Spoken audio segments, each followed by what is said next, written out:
दोस्तों, आज हम एक्सप्लेन करने वाले हैं लानवत मर्डर्स के आगे के एपिसोड्स को, जिसकी डिमांड आप लोगों ने की थी। इसी बात पर वीडियो को भी लाइक कर दीजिए। हम चलिए कहानी शुरू करते हैं। तो एपिसोड 5 की शुरुआत में हम नवादे को रमाकांत के पास देखते हैं, जहां नवादे बताता है कि उस शंकर से मैंने बात की और उसने नशे में बताया कि ये मर्डर सिर्फ 15 रुपए और दारू के कारण हुए हैं। तब रमाकांत नवादे को डांटने लगता है कि तुम्हें शंकर पर नजर रखनी थी, उससे बात करने के लिए तुम्हें किसने कहा था। फिर वो नवादे को अब थाने में काम करने को कहते हैं कि अब तुम किसी पर नजर नहीं रखोगे। इसके बाद रमाकांत काचू पाकू से मिलने जाता है, पर काचू पाकू को देखकर वो चुपचाप बाहर आ जाता है और बाकी पुलिस वालों से कहता है कि इसे अभी थोड़ी और देर अंदर सड़ने दो। इसके बाद हम पास्ट में एक औरत को देखते हैं जो लकड़ियां बटोर कर जा रही थी। तभी कोई उसे पत्थर से कुचलकर मार डालता है और हमें पता चलता है कि ये 5वीं विक्टिम थी। फिर प्रेजेंट में रमाकांत उसी औरत के पति से बात कर रहा होता है और उसका पति बताता है कि जब मैं कलावती को ढूंढने गया था तब सब लोगों ने बताया कि वो पुलिया के नीचे है, लेकिन हम वहाँ गए तो वहाँ खून था,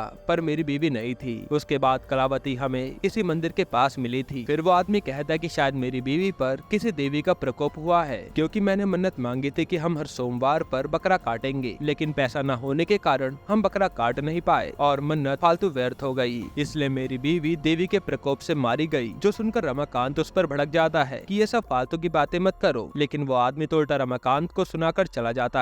इसके बाद हम एक दूसरे विक्टिम के पिता के पास रमाकांत को देखते हैं, जो बताता है कि मेरी बेटी छोटी सी दुकान लगाती थी और जब वो घर आ रही थी तब 2 लोग उसे उठाकर ले गए थे और उन्होंने ही उसे मार डाला। फिर हमें 2 दिन बाद लाश मिली थी। इधर हम उत्तम राव को खाना खाते हुए देखते हैं, जहाँ रुक्मणी कहती है कि हमें कुछ तो करना पड़ेगा, ये पुलिस वाले हमारे धंधे को खराब कर रहे हैं। तभी कमली को एक बच्चा खेलने के लिए बुलाता है और वो चली जाती है। फिर यहाँ रमाकांत अपने साथियों से कहता है कि ये मर्डर बहुत ही खतरनाक है और हमें उस शंकर पर नजर रखनी होगी। इधर हम एक लड़की को देखते हैं जिसके पास एकदम से कोई डरावने मास्क वाला आदमी आता है और वो डर जाती है। मई थाने में अब रमाकांत सीधा काचू पाकू के पास आता है और वो उससे पूछने लगता है कि ये गुड़िया तूने ही मेरे बेड के नीचे रखी थी ना, जिस पर काचू पाकू मना कर देता है और कहता है कि मैं कोई अकेला तांत्रिक नहीं हूँ, इस गाँव में मेरे जैसे कई और भी हैं, और वो रमाकांत को उन लोगों की लिस्ट दे देता है। तभी रमाकांत पूछता है कि तू परांजे से मिला हुआ है क्या, लेकिन काचू पाकू मना कर देता है कि उसका मेरे से कोई लेना देना नहीं है। इधर गांव में हम उसी मास्क वाले आदमी को देखते हैं जो बच्ची को लेकर भाग रहा था और बच्ची के शोर करने पर गांव वाले उसके पीछे पड़ जाते हैं। यहाँ थाने में काचू पाकू से अभी भी रमाकांत पूछताछ कर रहा था और काचू पाकू बताता है कि उत्तम राव ने बहुत पहले मुझे कहा था कि खजाना ढूंढना है, और ये बात उत्तम राव को उसकी माँ ने बताई थी, जो कि उल्टा पैदा हुई थी। और हमारे यहाँ कहा जाता है कि जो भी उल्टा पैदा होता है उसके सारे सपने सच होते हैं, और उत्तम राव की माँ के सपने में अक्सर सोने का घड़ा आता था, इसलिए उत्तम राव ने मुझे इस खजाने का पता लगाने के रिचुअल को करने के लिए कहा था। तब रमाकांत कहता है कि इस गांव वालों का मानना है कि ऐसे खजाने का पता लगाने के लिए नरबली देनी पड़ती है। तो क्या उत्तम राव ने वो किया था जिस पर काचू पाकू मना कर देता है? इस बारे में मुझे कुछ भी नहीं पता। वो बताता है कि मैंने उत्तम राव के लिए बस एक पूजा की थी। असल में रुक्मणी बाई को पीरियड्स नहीं आते थे, जिससे वो कभी माँ नहीं बन सकती। ऐसे में मैंने पीरियड्स आने के लिए पूजा की थी, पर उसका कुछ फायदा नहीं हुआ। इधर हम उसी मास्क वाले आदमी को देखते हैं जो लड़की को एक पेड़ के पास लाकर कहता है कि मैं हूँ धारिया बुआ और मैंने अब तक 7 लोगों को मारा है। फिर वो उसे चाकू मारकर भाग जाता है। यहाँ अब रमाकांत जब लापू चापू को टॉर्चर करने की बात करता है तो वो ये कबूल करता है कि मुझे तो कोई तंत्र मंत्र आता ही नहीं है, मैं तो बस पैसों के लालच में गांव वालों के सामने झूठा तंत्र करके दिखाता था और लोग सच मान लेते थे। ऐसे में मैंने इसे पैसा कमाने का धंधा बना लिया। अब ये सब सुनकर रमाकांत सीधा जाकर बाकी पुलिस वालों को बता देता है और ये लोग श्योर हो जाते हैं कि काचू पाकू खूनी नहीं हो सकता। साथ ही रमाकांत वकटकर को उन तांत्रिकों की लिस्ट देता है जिनका नाम काचू पाकू ने बताए थे कि तुम इनका पता करके बताओ। तभी वहाँ पर दामोदर आकर बताता है कि एक बच्ची पर हमला हुआ है और हमें पता चलता है कि उस मास्क वाले ने बच्ची को मारा नहीं था। यहाँ रमाकांत अब बच्ची से पूछता है कि मास्क वाले ने क्या कहा, तो लड़की धारिया बुआ का नाम लेती है और फिर आगे कुछ बोल नहीं पाती। तब रमाकांत वो मास्क वाला कहाँ गया उस दिशा में पुलिस वालों को जाने के लिए कहता है। इसके बाद हम देखते हैं कि पूरे गाँव में कर्फ्यू लग गया है कि कोई भी बाहर ना घूमे, जान का खतरा है। तभी हम एक लड़की को देखते हैं जिसके सामने वही मास्क वाला आदमी आ जाता है और यही सीन कट होता है। फिर अगले दिन हम एक पहाड़ी पर देखते हैं जहाँ एक आदमी को लाश मिलती है और वहाँ गांव इकट्ठा हो जाता है। तब वहाँ रमाकांत आता है और वकटकर बताता है कि इस बार कोई लड़की नहीं बल्कि लड़का मरा है। वहीं ये सब देखकर सामग्री को उल्टी होने लगती है। उसी समय वहाँ सीआईडी ऑफिसर आते हैं जो बताते हैं कि होम मिनिस्टर के ऑर्डर है कि ये केस सॉल्व होने में काफी समय लग रहा है, इसलिए आपको मुंबई वापस जाना होगा क्योंकि वहाँ और भी केस पेंडिंग है। तब रमाकांत कहता है कि कि मुझे 5 दिन और दे दो, मैं कैसे भी करके ये केस सॉल्व करूंगा। इधर हम उसी मास्क वाले आदमी को एक घर में घुसते हुए देखते हैं और वो जैसे ही उस आदमी को मारने वाला था तभी वो आदमी मास्क वाले पर हमला कर देता है और वहाँ बाकी लोग उसे घेर लेते हैं। तभी वहाँ दामोदर भी पहुँच जाता है और यहीं पर एपिसोड 5 खत्म होता है। एपिसोड 6 की शुरुआत में हम देखते हैं कि सबने मास्क वाले को पकड़ लिया है और ये मास्क हटाकर देखते हैं तो वो तुक्या निकलता है। अब तुक्या को थाने में लाकर दामोदर पूछताछ करना शुरू करता है और उसके कुछ न कहने पर वो उसे पीटने वाला होता है, लेकिन तभी रमाकांत आकर उसे रोक देता है और फिर वो खुद तुक्या से पूछने लगता है कि तुम ये मास्क लगाए क्यों घूम रहे थे।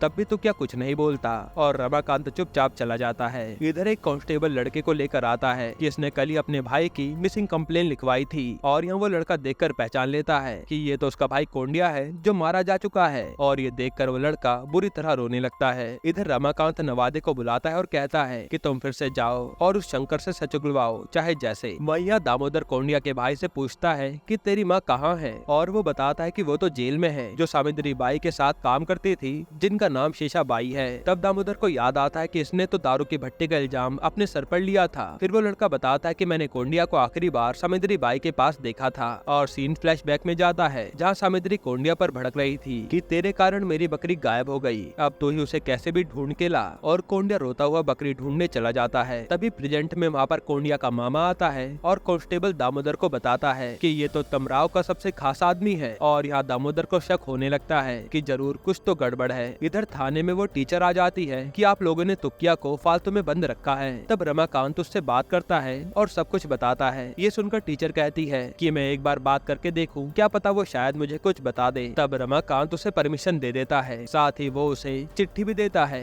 जो दूसरे मर्डर के बाद आई थी कि ये दिखाकर पूछना, शायद उसे इसके बारे में कुछ पता हो। तभी वहाँ दामोदर आता है जो उसे अपनी थ्योरी बताता है कि ये सावित्री बाई मुझे खूनी लग रही है। ये सुनकर रमाकांत को भी आइडिया आता है। इसके बाद वकट कर सीधा सावित्री से पूछताछ करने जाता है कि कोंडिया आखिरी बार तेरे साथ ही देखा गया था, जिस पर सावित्री वकटकर को ही सुनाने लगती है और वकटकर चला जाता है कि सबूत मिलेगा तो जरूर आऊंगा। फिर वकटकर के जाते सावित्री टेंशन में आ जाती है। अब ऐसा क्यों, वो हमें आगे पता चलेगा। इधर थाने में तुक्या से टीचर पूछती है कि तूने लड़की को क्यों उठाया था, जिस पर तुक्या कोई भी जवाब नहीं देता। फिर टीचर उससे कहती है कि तू जरूर किसी को बचाना चाहता है ना, और वो उसे वही चिट्ठी पढ़कर भी बताती है, लेकिन तुक्या फिर भी कुछ नहीं बोलता। इधर उत्तम राव सीधा सावित्री के घर पर आता है और वहाँ लोगों से कहता है कि हम दारू की भट्टी लगाएंगे, जिस पर सावित्री मना करने लगती है, लेकिन उत्तम राव उसे चाटा मार देता है। इधर टीचर को तुक्या ने कोई जवाब नहीं दिया था, इसलिए वो निराश होकर वहाँ से चली जाती है। फिर रात को शंकर से नवादे आकर मिलता है और उसे दारू ऑफर करता है। इसके बाद वो बातों ही बातों में उससे सच पूछने लगता है कि खून कैसे हो रहे हैं। इस पर शंकर रोता हुआ कहता है कि मैंने एक भी लड़की को नहीं मारा, बल्कि मुझसे तो और भी बड़ा पाप हुआ है जो मैं खुद को कभी माफ नहीं कर पाऊंगा। फिर वो नशे में झूमने लगता है और नवादे पूछता है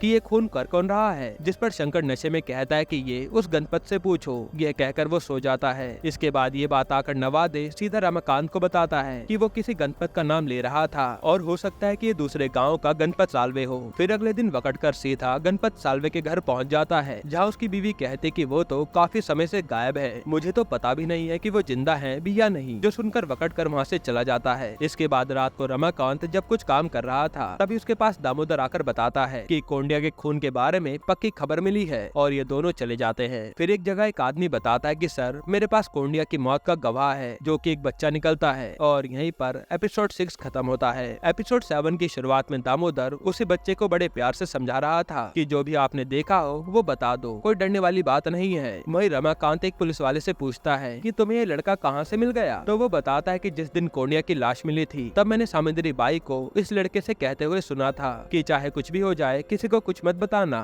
इसलिए मैं इसे मिलकर उसे यहाँ ले आया। तब रमाकांत दामोदर से कहता है कि अब तुम उस लड़के को सीधा गेस्ट हाउस ले चलो और उसकी माँ को भी बुला लो, और अब से उस लड़के बाबू की जिम्मेदारी हमारी है, क्योंकि कुछ लोग बाबू के पीछे भी जरूर पड़ेंगे। इसके बाद हम गेस्ट हाउस में बाबू की माँ को देखते हैं, जो कह रही थी कि साहब मेरे बेटे को जाने दो, लेकिन रमाकांत कहता है कि बाबू की जान को भी खतरा हो सकता है, इसलिए ये यहाँ रहे तो अच्छा होगा, आपका जब मन करे आप मिलने आ जाना। इधर टीचर के पास सावित्री की बेटी कमली पढ़ रही होती है। तब सावित्री उसे घर ले जाने आती है और कमली के जाने पर टीचर देखती है कि उसकी नोटबुक तो यहीं रह गई, इसलिए वो उसे अपने पास ही रख लेती है। फिर यहाँ जब बाबू की माँ को पुलिस उसके घर के पास छोड़ती है तो ये सब सावित्री देख लेती है और वो उससे पूछने लगती है कि ये बाबू कहाँ गया, जिस पर वो उसे गालियाँ भी सुनाती है। इसके बाद हम बाबू को देखते हैं जिसे रमाकांत खाना खिलाता है और फिर उससे बातों बातों में सच पूछने लगता है कि आखिर तुमने उस दिन देखा क्या था। तब बाबू बताता है कि जब मैं घर जा रहा था तो मुझे कोंडिया मिला और उसने बताया कि सामिद्री की बकरी खो गई है और वो मुझे ढूंढ कर लानी पड़ेगी। फिर जब मैं वहाँ से आगे जाने लगा तब मैंने सामिद्री बाई को दो आदमियों के साथ देखा जिन्हें मैं नहीं जानता। हालांकि सामिद्री बाई ने मुझे देखते ही पकड़ लिया और अपने पास बैठा लिया, जिसके बाद वो दोनों आदमी गए और उन्होंने कोंडिया को जान से मार डाला। साथ ही सामिद्री बाई ने मुझे धमकी दी कि अगर किसी को कुछ भी बताया तो वो मेरा यही हाल करेंगी, इसलिए मैं डर के मारे चुप हो गया। फिर रमाकांत बाबू से कहता है कि जैसा तुमने मुझे बताया वैसा ही कल मजिस्ट्रेट को बता देना और सब सही हो जाएगा। इधर सामिद्री बाबू की माँ को रुक्मणी बाई के पास लाती है और बताती है कि बाबू को रमाकांत के पास रखा गया है। तब रुक्मणी उसे जाने के लिए कह देती है और फिर वो सामिद्री बाई पर भड़कने लगती है कि तूने उसी दिन बाबू को क्यों नहीं मारा, यानी ये सब मिले हुए हैं। जिस पर सामिद्री कहते कि वो तो अपनी जात का था इसलिए, लेकिन रुक्मणी सामिद्री को डांट कर भगा देती है कि तेरे कारण हम सब फंसेंगे। अब सुबह होते ही रमाकांत थाने जाने लगता है और एक कांस्टेबल से कहता है कि बाबू को सोने दो, जब वो जाग जाए उसे नाश्ता खिला देना, फिर हमें मजिस्ट्रेट ऑफिस जाना है। इधर थाने में रुक्मणी बाई तुक्या से मिलने आती है और तुक्या कहता है कि मैं किसी को कुछ भी नहीं बताऊंगा, जिस पर रुक्मणी बाई उसे धमकी भी देती है कि अगर तू बता भी देगा तो तेरे ही परिवार को दिक्कत होगी। तभी वहाँ रमाकांत आता है और रुक्मणी बाई जाने लगती है। फिर जब गेस्ट हाउस पर कांस्टेबल चेक करता है कि बाबू उठा या नहीं तो उसके रूम के खिड़की के सरिये मुड़े हुए थे और बाबू गायब था, यानी कोई उसे उठा ले गया। अब ये पता चलते ही रमाकांत पूरी पुलिस फोर्स के साथ बाबू को ढूंढने निकल पड़ता है और हर जगह छानबीन करने के बाद भी उसे कहीं कुछ नहीं मिलता। फिर जब रमाकांत अपने थाने में बैठा होता है तो वकट कर कहता है कि ये गणपत साल्वे कहाँ है, पता ही नहीं चल रहा। इधर टीचर जब कमली की नोटबुक उसे देने जा रही थी तब वो उसमें कुछ पढ़ती है और उसमें वो कुछ ऐसा देख लेती है जो बताने वो सीधा थाने आ जाती है। फिर वो रमाकांत को कमली की नोटबुक दिखाकर बताती है कि ये सेम हैंडराइटिंग तो उस लेटर पर थी जिसमें वार्निंग दी गई थी, यानी सामिंद्री ने ही दूसरे मर्डर से पुलिस को आगाह होने के लिए कहा था। अब टीचर जाकर फिर से तुक्या से सवाल करने लगती है कि कुछ तो बता दो, इस मर्डर के पीछे कौन हो सकता है। तब तुक्या घुमा फिरा कर उत्तम राव के भाई की बात बताता है, जिसके बारे में पता चलते रमाकांत उत्तम राव के भाई पर आता है और पूछता है कि अब आप अपने भाई के खिलाफ अखबार में कुछ नहीं लिखते, ऐसा क्यों? शायद आपका जमीन का मसला हल हो गया। तभी एक आदमी कमरे से बाहर निकलता हुआ दिखता है और रमाकांत जबरदस्ती उस कमरे में जाता है तो वहाँ इन लोगों ने बाबू को पकड़ के रखा हुआ था। वही एक कमरे में इन लोगों को दो आदमी मिल जाते हैं जिन्होंने कोंडिया का खून किया था, यानी ये केस सॉल्व होने वाला है। इसके बाद सामिंद्री से मिलने रमाकांत पहुंच जाता है और वो बताता है कि कोंडिया का खून करने वाले दोनों आदमी पकड़े गए हैं, इसलिए अब तो सच बता दो। लेकिन सामिंद्री तो बात घुमाने लगती है, जिस पर रमाकांत कहता है कि अपनी बेटी के बारे में सोचो, तुम जेल चली जाओगी तो इसका ध्यान कौन रखेगा? अगर तुम सच बताती है तो कमली को अच्छी शिक्षा दिलवाने की जिम्मेदारी मेरी होगी। लेकिन इसके बावजूद सामिंद्री कहती है कि कोंडिया का मर्डर मैंने ही करवाया था और बाकी के मर्डर किसने किए वो मुझे नहीं पता। तब पुलिस वाले उसे अरेस्ट करके ले जाने लगते हैं। वही रमाकांत भी कहता है कि ये केस तो सॉल्व नहीं हो पाया, पर कल मुझे मुंबई निकलना होगा, अब ये केस बंद कर दो। फिर रात को रमाकांत अपना सामान पैक कर रहा होता है और वो खुद से काफी निराश था कि काश में केस सॉल्व कर पाता। यहीं पर एपिसोड 7 खत्म होता है। एपिसोड 8 की शुरुआत में रमाकांत अपने घर आ जाता है और फिर सीधा बेड पर जाकर सो जाता है। फिर जब रमाकांत उठता है तो उसकी बीवी बताती है कि आपको पुलिस स्टेशन बुलाया गया है। अब रमाकांत पुलिस स्टेशन आता है तो उसका जूनियर उससे पूछता है कि आप तो सर्कल आने वाले थे, तो गांव में ऐसा क्या हो गया जो आपको रुकना पड़ा? तब रमाकांत बताना शुरू करता है और सीन पास्ट में जाता है। रात को जब रमाकांत अपना सामान पैक कर रहा था तभी उसके पास पुलिस वाले आते हैं और बताते हैं कि आपको सामिंद्री बाई ने बुलाया है कुछ बताने के लिए। फिर सामिंद्री के पास जब ये जाते हैं तो वो कहती है कि मैं आपको सब बताऊंगी, लेकिन मेरी बेटी की जिम्मेदारी आपको उठानी पड़ेगी, जिस पर रमाकांत मान जाता है। तब सामिंद्री बताते हैं कि ये सब रुक्मणी बाई और उत्तम राव के बेटे जयंत के झगड़े से शुरू हुआ था, जहाँ गुस्से में जयंत ने रुक्मणी को बिना औलाद के कह दिया था और ये बात रुक्मणी को काफी बुरी लगी थी। फिर एक दिन गणपत साल्वे नाम का तांत्रिक रुक्मणी के पास आया और उसने वादा किया कि वो तंत्र विद्या से रुक्मणी को माँ बना सकता है, जिसके बाद से मर्डर होने का सिलसिला शुरू हुआ। फिर आगे सामिंद्री बताते कि ये सब मुझे सोपना से पता चला था जो मुझे प्यार करता है और वो मुझे सब बताता भी है। ये सोपना वही है कोंडिया का मामा। अब पास्ट में सोपना सामिंद्री को बताता है कि गणपत सबसे पहले रुक्मणी बाई के पीरियड्स की पूजा कर रहा है ताकि बच्चा हो पाए। ये सब सुनकर वकड़ कर पूछता है कि ये गणपत साल्वे कहाँ मिलेगा और सामिंद्री उसका पता बता देती है, जिसके बाद जाकर ये लोग गणपत साल्वे को उठा लेते हैं। फिर रमाकांत गणपत को काफी बुरी तरह से डराता है और उसे सच उगलने के लिए कहता है। गणपत कहता है कि मैं तो साहब दूसरे गांव का हूँ, लेकिन उस काचू पाकू के कारण इस गांव में मुझे लोग पूजा करने के लिए नहीं बुलाते थे, इसलिए वो शंकर है ना, वो मेरा दूर का रिश्तेदार है जो कि उत्तम राव के यहाँ काम करता था। एक दिन उसने बताया कि उत्तम राव की बीवी बच्चे के लिए तड़प रही है और यहीं से मुझे आइडिया आया आया कि क्यों न मैं रुक्मणी बाई के बच्चा पैदा करने के लिए पूजा करूं, जिससे इनके गांव में मेरा नाम होगा और मैं और भी पैसा कमा पाऊंगा। हालांकि यहाँ गणपत को भी कोई तंत्र विद्या नहीं आती थी, वो भी बस काचू पाकू की तरह झूठा तांत्रिक था। गणपत आगे बताता है और सीन पास्ट में जाता है, जहाँ गणपत ने शंकर से कहा था कि जैसा मैं करने को कहूंगा वैसा ही करना, और गणपत ने रुक्मणी बाई के पीरियड्स आ जाएं इसकी पूजा रखी थी। फिर पूजा के दौरान ही गणपत कहता है कि यहाँ पर एक आत्मा है जो कुछ बताना चाहती है, और फिर वो शंकर को चुनता है ताकि वो आत्मा उसमें प्रवेश कर सके। अब शंकर को गणपत ने पहले ही ये सब करने को कहा था, तो तुरंत शंकर एक्टिंग करने लगता है और कहता है कि मैं मुंजिया हूँ जो सी पीपल के पेड़ पर रहता हूँ, और मुझे एक कुंवारी लड़की का खून चाहिए, तभी मैं खुश हो जाऊंगा। साथ ही मेरी पीपल के पेड़ पर रोज पूजा करनी पड़ेगी। जो सुनकर रुक्मणी बाई मान जाती है कि मैं माँ बनने के लिए कुछ भी करूंगी। इसके बाद उत्तम राव तो मना कर देता है कि मैं किसी भी लड़की की बलि देने नहीं दूंगा, लेकिन रुक्मणी सोपन और उसके साथी से कहकर एक कुंवारी लड़की के प्राइवेट पार्ट से खून लाने को कहती है, जिसके बदले में इन्हें 15 रुपए और एक बोतल शराब मिलती है, और ये दोनों जाकर पहला मर्डर कराते हैं। वहीं जब ये बात सामिद्री को सोपन बताता है तो उसके होश उड़ जाते हैं कि रुक्मणी पागल हो गई है, पर वो उसकी बहन थी इसलिए वो कुछ कह नहीं पाती। साथ ही सोपन बताता है कि जो मेरे साथ आदमी गया था उसने तो लड़की को मारकर उसके साथ दुष्कर्म भी किया था। अब प्रेजेंट में रमाकांत कहता है कि तू सिर्फ मानवत गांव में फेमस होना चाहता था, इसलिए तूने ये नाटक करवा दिया। जिस पर गणपत कहता है कि मुझे तो लगा था कि मैं बस एक पूजा करके चला जाऊंगा, क्योंकि उत्तम राव कभी कोई खून नहीं करवाएगा, लेकिन रुक्मणी बाई ने तो सच में एक लड़की मरवा दी और मुझे बुलाकर उसका खून मेरे हाथ में दे दिया, जो देखकर मेरे भी होश उड़ गए थे। पर अब मुझे दूसरी पूजा भी करनी पड़ी ताकि इन लोगों को मुझ पर शक न हो कि मुझे कुछ भी नहीं आता। वहीं गणपत ने सोपन को आइडिया दिया था कि लड़की को मारने के बाद उस पत्थर के पास फेंक दिया करना, ताकि वो पत्थर देव भी खुश रहें। असल में ये सब गणपत बस अपने मन से बातें बना रहा था ताकि उत्तम राव और बाकी सब यही समझे कि वो सच में काफी बड़ा तांत्रिक है। फिर इस पूजा को किए 1 महीने बीत जाते हैं, लेकिन रुक्मणी बाई को पीरियड्स नहीं आते, जिसके बाद वो गणपत को बुलाकर उसे खूब सुनाती है कि तू पैसा तो ले गया पर मेरा काम अभी तक नहीं हुआ। तब गणपत कह देता है कि शायद एक बलि से बात नहीं बनेगी, इसलिए सोपन और उसका साथी जाकर दूसरी कुंवारी लड़की को मारकर उसका खून ले आते हैं, पर 2 बलि देने के बाद भी कोई फायदा नहीं होता। फिर एक दिन उत्तम राव खुद गणपत को बुलाता है और उसे डांटने लगता है कि तेरे चक्कर में हमारे ऊपर मुसीबत आ जाएगी, ये रुक्मणी को कोई फायदा क्यों नहीं हो रहा। जिस पर गणपत अखबार में देखता है कि पहले मर्डर की खबर आई थी जिसमें लिखा था कि उस बच्ची का रेप भी किया गया है। ये देखकर वो कहता है कि मैंने तो कहा था कि कुंवारी लड़की का खून लगेगा, पर वो कुंवारी कहाँ रही, शायद इसलिए कोई फायदा नहीं हुआ। फिर वो कहता है कि आपकी माँ तो उल्टा पैदा हुई थी ना, जिसे खजाने के सपने आते हैं, और मुझे लगता है कि वो खजाना इसी पीपल के पेड़ के नीचे है और मुंजिया उसकी रक्षा कर रहा है, इसलिए हमें वो खजाना बाहर निकाल कर मुंजिया को आजाद करना होगा, जिससे रुक्मणी बाई की गोद भर जाएगी। तब ये सुनकर उत्तम राव खजाने के लालच में आ जाता है। फिर प्रेजेंट में सामिद्री बताती है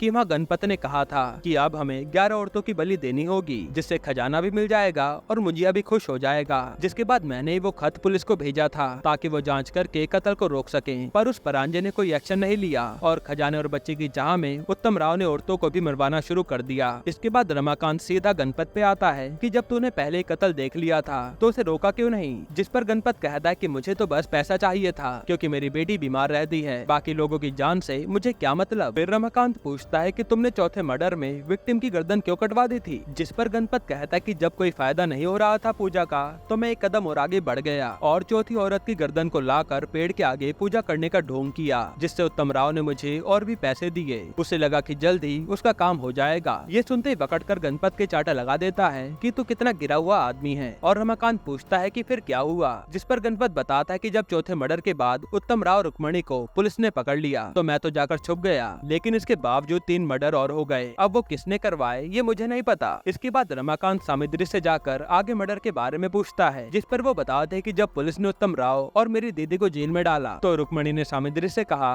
कि तुम्हें कत्ल करवाओ ताकि लोगों का हम पर से शक हट जाए कि हम तो जेल में हैं, तो कत्ल कोई और ही करवा रहा है। तब सामिद्री अपनी बहन की बात मानकर सोपन से कहती है कि एक और मर्डर करना है, पर पुलिस के डर से उसने मना कर दिया। जिसके बाद सामिद्री तुक्या को लेकर रुक्मणी से मिलवाने आई और रुक्मणी ने उसे जबरदस्ती ये खून करने को कहा, वरना वो उसके परिवार को बर्बाद कर देगी। तब तुक्या ने लगातार 5वीं, 6वीं और 7वीं विक्टिम को मार दिया। जिसके बाद रुक्मणी और उत्तम राव से पुलिस का शक हट जाता है और वो अपने घर लौट आते हैं। फिर सामिद्री बताते हैं कि जब हम एक दिन खाना खा रहे थे तब रुक्मणी ने कहा कि अब तक जितने भी खून हुए हैं वो औरतों और लड़कियों के थे, इसलिए हमें एक लड़के को भी मारना पड़ेगा, वरना लोगों को तो यही लगेगा कि ये कोई काला जादू वाली बात थी। इसलिए उत्तम राव कोंडिया की तरफ देखकर कहता है कि ये लड़का भी मर जाए तो चलेगा, और अगर सामिद्री ने ऐसा नहीं किया तो कमली की जान भी जा सकती है। जो सोचकर कमली कोंडिया को बकरी ढूंढने भेज देती है और फिर 2 आदमियों को पैसे खिलाकर उसे मरवा देती है। फिर रमाकांत पूछता है कि ये सब तुमने मुझे कल ही क्यों नहीं बताया, जिस पर सामिंद्री कहते कि मुझे आज अकल आई और मेरी बेटी कमली के लिए मैं कुछ भी करूंगी, क्योंकि उसने उस घर में वो सब देखा है जो मैंने अभी आपको बताया। जिस पर रमाकांत उसे ये सब कोर्ट में बताने के लिए कहता है और ये केस सॉल्व हो जाता है। फिर उत्तम राव और रुक्मणी को उम्र कैद की सजा हो जाती है और वही सोपड़ा और बाकी मर्डर करने वाले लोगों को फांसी दे दी जाती है और सामिंद्री को भी कुछ सालों की जेल हो जाती है। वहीं हम देखते हैं कि कमली को अब रमाकांत ने अपने पास रख लिया था। यहीं पर यह सीरीज खत्म होती है। दोस्तों, आपको ये सीरीज कैसी लगी हमें कमेंट में जरूर बताइएगा और इसके अलावा आप कौन सी मूवी या वेब सीरीज का एक्सप्लेनेशन चाहते हैं वो भी कमेंट कीजिएगा। बाकी अगर आपको हाल ही में आई एक कमाल की मूवी देखनी है तो आप ये वीडियो देख लीजिए।